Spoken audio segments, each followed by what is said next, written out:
Join me today as we paint this beautiful tree and meadow picture using the Bob Ross painting technique. If you're new to my channel, my name is Carl. I'm a Bob Ross certified painting instructor. Welcome. If you enjoy my content, please consider liking and subscribing as it really helps my channel grow. Let's go up to the canvas.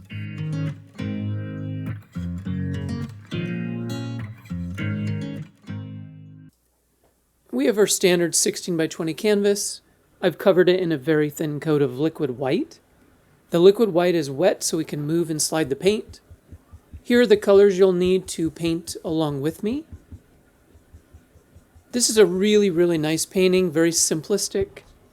So I've started with a little bit of phthalo blue on the 1-inch brush. You can use the 2-inch brush. I'm just doing little kind of like wispy X strokes. I want this sky to be very subtle. I don't want it to be overwhelming because the tree is going to be the focus today. So as you can see here, I'm just moving paint around the canvas using those kind of flatter X strokes. Now remember, the streaks really add something to your picture. I think it adds a lot of detail. Here I added a little bit of midnight black to the blue and then put it up around the edges and the top. And again, just to darken that area. Often when the edges are dark, draws your eye towards the center of the picture. And then with a clean brush, you can see here, I'm using very light pressure, and I'm blending some of those brush strokes. The more you blend it, the softer it'll get. It's kind of up to you. And then moving on to the fan brush and some titanium white. I want these clouds to be very subtle, so I'm loading both sides. And then with the very corner of the brush, I'm just doing little circular strokes. I really want to focus on the top edge. Notice I'm not putting a lot of detail in the clouds. I just want them very subtle. With a little bit of sap green and black, I have the 1-inch brush. And I'm just looking for a kind of a medium to darker green color. We're going to put in some grasses. And I have the 1-inch brush that I'm tapping. So just tapping, kind of putting in the underpainting. Really not too critical, but I'm thinking about where the grasses live. I think there's a little mound here that I want the tree to be on.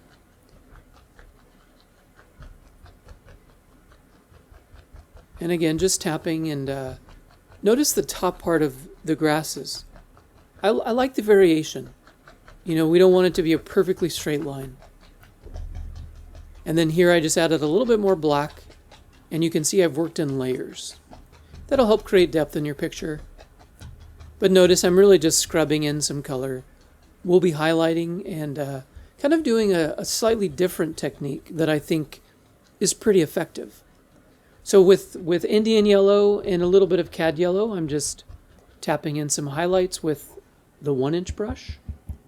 If you're having trouble with the paint sticking, add a little bit of thinner liquid white, or in my case I use walnut oil. So I'm just tapping and letting it mix with the darker color underneath, and then it creates a really nice transition. Now with the fan brush and Van Dyke Brown, it's kind of a bravery test here. Just putting an indication of some large branches and limbs, kind of the basis for the tree.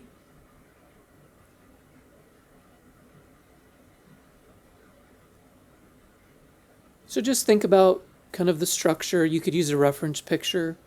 In my case, I just kind of visualized it.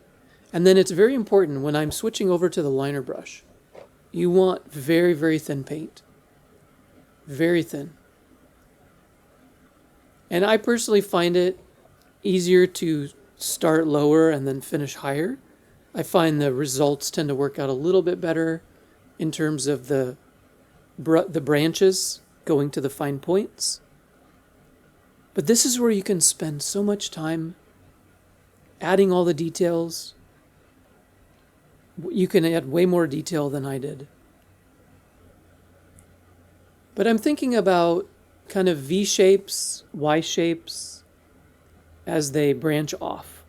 So you can see I'm just thinking about those shapes, adding in lots of extra little twigs and branches. And then here at the base, you can see I just shaped the root structure.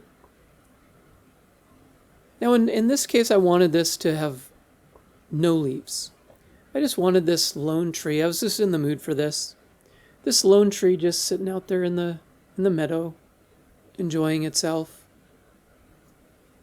And then with that liner brush, I added a little titanium white with dark sienna and Van Dyke brown. And now I'm going and highlighting. And I'm thinking of the highlights on the right side. So just kind of dance around, you can see here. Just dancing around. I find doing those little strokes make it look a little bit more like bark. So you can put a lot of different textures. And the more you work this, the more realistic your tree will look. And I find that it adds that 3D look and it starts to come to life.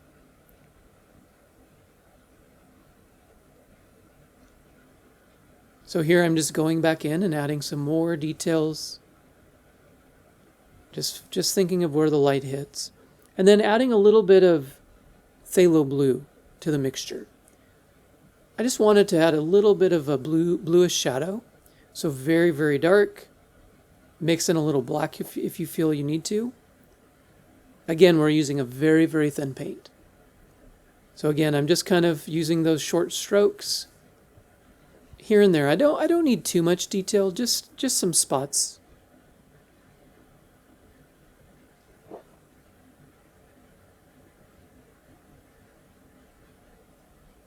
Just a beautiful, beautiful tree overlooking this area. And then here I added a little bit more straight white. I just wanted to bring out a little bit more brightness. And then down towards the roots, just put a little highlight down there. There, just dance around. And then here I added a little bit of the kind of a bluish, blue and black and green shadow. Subtle. And now I'm back with the Indian yellow and cadmium yellow. And I'm just thinking about kind of the lay of the land at the base of the tree. Just thinking of those highlights. But I don't want to destroy all that shadow. I want to keep that there. I think that gives that a little bit more realism. So just dancing around. And then with this next layer of grasses, notice I left a little gap. Again, that creates the illusion of distance. Now here, if you notice, I wanted to create that windy look, kind of the windy, wispy. So what I'm doing is I'm actually pulling upward pretty aggressively. And I put a lot of paint on there. You can see it's fairly thick. And I'm really pulling that paint, and you can see some of the beautiful effects it creates. It starts to look like the grasses are blowing in the wind. You could use a fan brush. In fact, you could use most of the different brushes. And I'm putting in really thick paint. Now here I'm creating some extra layers. So I wanted some darkness in here. Maybe some of the grasses had some shadows. And here I'm just mixing up a dark green color. So green, a little bit of blue and black. And really I just wanted another layer in there and pulling upward. Back to the yellow mixture. Again, I'm pulling upward. And look at the different levels to the picture. And it just creates some interest. Again, really pulling the thicker paint. But it creates just such a beautiful look. Kind of that grassy look. And then here I just took the 1-inch brush on its side with some white and yellows. And very subtly I'm tapping in maybe some very slight ground flowers. And then a little bit more bright yellow. I'm going to create some more grasses right in the foreground. So again, just tapping in and then pulling up. Just subtle, getting some indications of the wind is blowing across the meadow. And then here I'm going back, and I wanted to kind of create that windy look across the picture. So just pulling some wispy grasses, just here and there. And you can see here that I added a few more layers on the right. I just wanted to kind of balance it out. And with that, this is a pretty quick painting. I'm going to sign it. I sign it with my middle name in the corner. I really hope you enjoyed this picture. You can check out my website at carlvonartistry.com, where I specialize in Bob Ross painting, leatherwork, and photography. Happy painting. See you next time.